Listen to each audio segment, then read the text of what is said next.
Olá, está começando mais um Entrevistando e hoje contamos com a participação da nossa querida amiga Elisângela Doreto. Ela que é cirurgiã dentista e vai falar sobre as curiosidades da odontologia. Olá, Elisângela, tudo bom? Tudo bom. Então, Elisângela, eu gostaria que você falasse um pouquinho sobre o bruxismo. Olha, o bruxismo ele é visto de forma multidisciplinar. Ele está relacionado com fatores de estresse. Então, no consultório, a gente trata com placas, dá o acompanhamento para o cliente e encaminha normalmente para um psicólogo, para tratamento psicológico. Em relação ao mau hálito, como fazer com isso?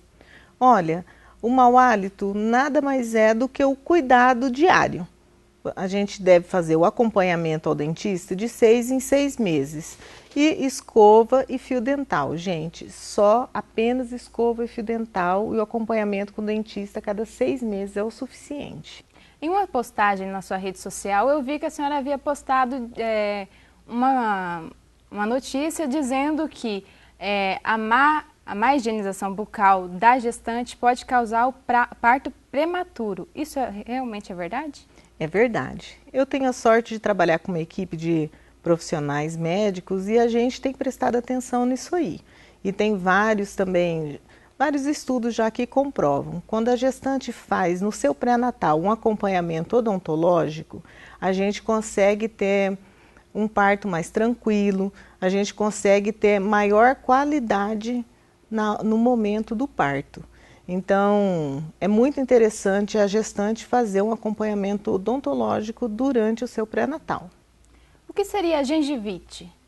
Gengivite é assim, quando a gente faz a nossa alimentação e depois a gente faz uma escovação inadequada, fica dejetos de alimento. Aquilo vai se acumulando nas bordas do dente e estaciona ali nos cantinhos da gengiva. Aquela alimentação junto com a gengiva vai causando uma inflamaçãozinha, vai evoluindo e forma a gengivite. A gengivite ela pode causar periodontite?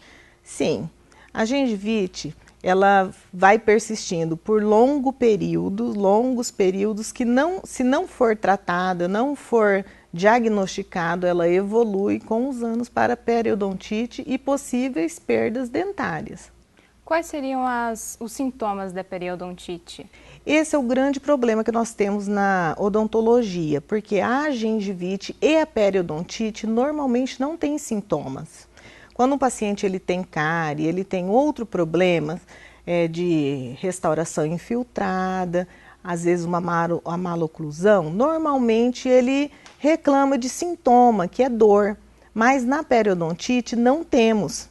Por isso é importante as visitas ao seu dentista de 6 em 6 meses, porque isso quem tem que verificar realmente é um profissional. Às vezes a gente acha que está fazendo um bom acompanhamento, está fazendo uma boa escovação e a gente negligencia alguma coisa que só o profissional consegue detectar. Detectada no início, ela tem cura? Tem tratamento, tem cura, dá para a gente fazer um acompanhamento legal e a pessoa não ter problemas maiores. Por que algumas pessoas sofrem de retração gengival? Olha, a retração gengival se dá por vários fatores. Quando uma pessoa sofre uma extração dentária, então os dentes vizinhos, eles começam a compensar. O nosso corpo ele é muito inteligente, ele começa a perceber que ali existe um espaço que não havia. Então, os dentes vizinhos começam a tentar ocupar aquele espaço. Então, esses dentes vizinhos vão sofrer retração gengival. E o antagônico também, que é aquele dente que está embaixo, que é o que ocluía com ele, que batia com ele. Esses 3 dentes vão sofrer. Quando a pessoa escova o dente com muita força na escova, normalmente também machuca a gengiva, ela retrai. Quando você faz um tratamento ortodôntico, que a gente precisa fazer extração, precisa fazer grandes movimentações, também acontece retração gengivais. Quando a pessoa usa prótese, normalmente aquelas próteses removíveis, acontece muito, também temos muito caso em retração gengivais. E na literatura a gente encontra muitos casos de retração gengival. Então, tem vários fatores, não existe um fator determinante. Cada caso existe o fator que vai determinar para a retração. O ideal é que todo ser humano pudesse ter a oclusão ideal. Em relação aos aparelhos ortodônticos, por que algumas pessoas precisam usar? Olha, na realidade, as pessoas precisam usar por disfunção da oclusão. Quando você, ou seja, assim, o ideal é que nós mastigássemos certinho, em cima e embaixo, um dente batesse assim, ó, com o outro, certinho. Vou fazer mesmo para entender. Só que isso não acontece. Um dente não é todo mundo que nasce certinho, um dente batendo com o outro. Quando os dentes estão tortos, estão girados, então a gente precisa colocar o aparelho ortodôntico para deixar tudo alinhado e batendo junto. Falar de forma bem singular. Quando isso não acontece, a gente costuma dizer que a mordida começa a tropeçar. Um dente tropeça no outro. No decorrer da vida, essa pessoa que tem dente tropeçando, seus dentes estão tropeçando, ela vai sofrer retração de dente, ela vai sofrer perda de dente, porque tem um dente brigando com o outro. Então, quando existe a indicação de pôr aparelho, é importante que se coloque. Agora, hoje, o que mais acontece nos consultórios é as pessoas querendo colocar aparelho por modismo. Aí já não é interessante, né? E o profissional tem que ter a responsabilidade também em advertir esse paciente, porque é um tratamento, não é modismo, né?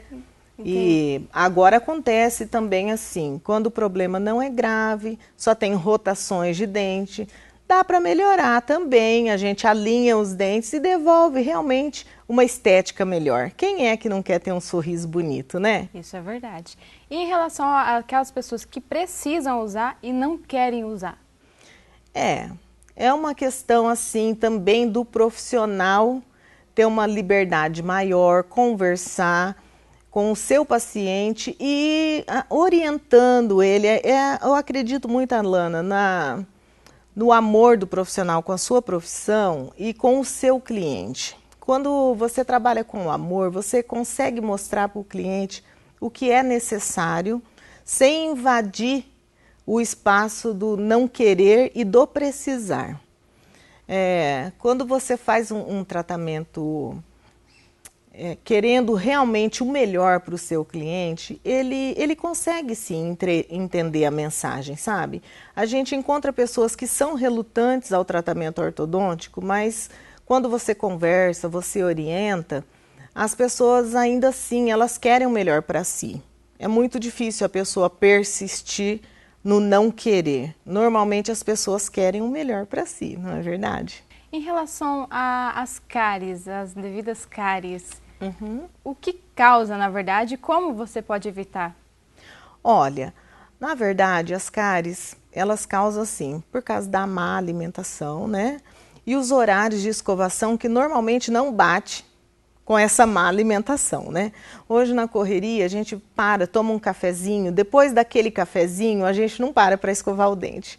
Quando a gente a boca vai se recuperar daquele momento, você vai e toma outro cafezinho, então desce de novo o pH da boca. Então a gente acaba adquirindo hábitos que deixam o corpo da gente e a boca da gente muito susceptível à cárie. É lógico que existe também o fator de susceptibilidade. Algumas pessoas têm mais susceptibilidade do que outras a desenvolver cárie.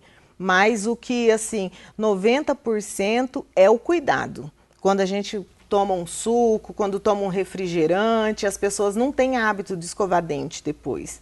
E o ideal é que se escove, porque quando a gente mantém qualquer coisa estranha na boca, você está deixando ali um resto de alimento, ou glicose, ou carboidrato, para que haja uma fermentação. Tudo que tiver na boca que vá colaborar para uma fermentação, está colaborando para a existência de cárie, né?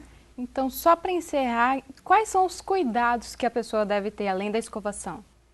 Olha, além da escovação, é evitar muita ingestão de glicose, ir regularmente ao dentista. Gente, ser feliz.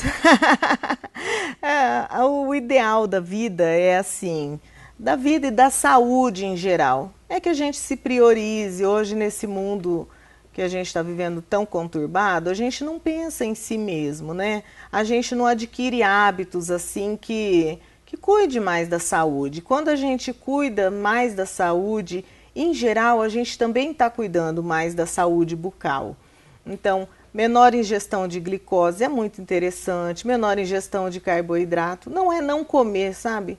Comer bastante proteína, muita salada, muita verdura, muitas frutas. Temos as frutas detergentes, são muito importantes, que são a maçã, a pera. Terminou a refeição, come uma maçãzinha, come uma pera. É muito bom, vai ajudar, massageia a gengiva, ajuda, popularmente falando, tá, gente? Que não é isso que está escrito na literatura, mas é assim que as pessoas entendem, tá? Isso vai fazer bem. Cuidando da saúde do corpo, você vai estar cuidando da sua saúde bucal também.